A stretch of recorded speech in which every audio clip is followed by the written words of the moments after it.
So a friend asked me the other day, what are you going to do when you get out? 60 days, what are you going to do when you separate? You remember back in the 3rd grade, everybody always asked you that. What are you going to be when you grow up?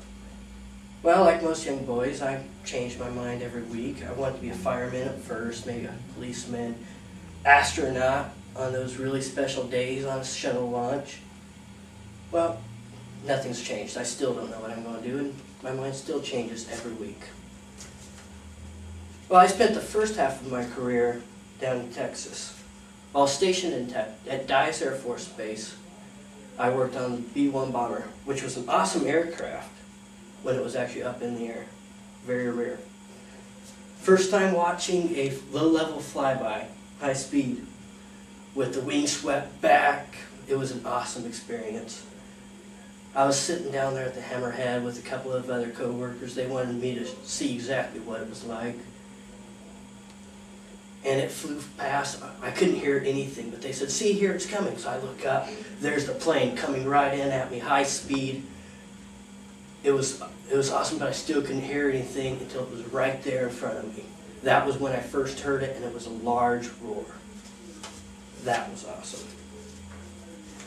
4 years ago, they sent me here to England.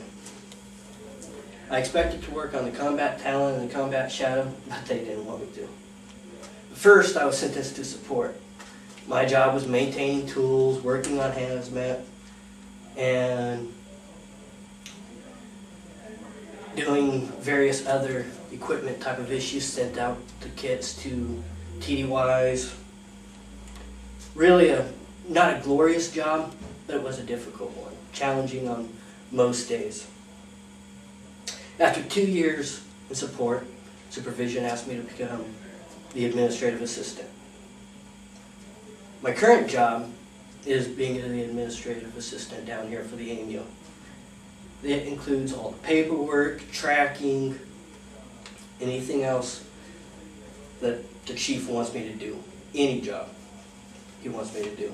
Once again, it's not a glorious one, but I'm challenged most days.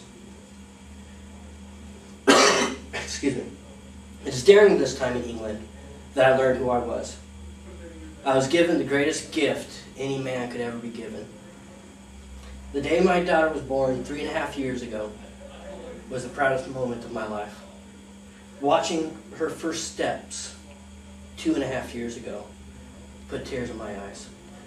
She took one step and she fell down. She did not stay down though. She grabbed herself and she pulled herself back up. That was an awesome moment. It wasn't until 2 weeks later that after trying and trying, she finally made it across the room.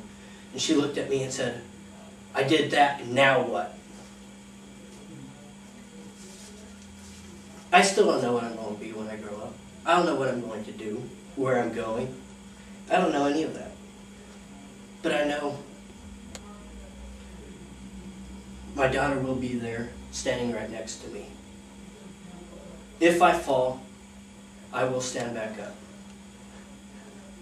I will, it doesn't matter how often or how many times, I will cross the room and stand there proudly on the side, saying, now what? Thank you. Good job.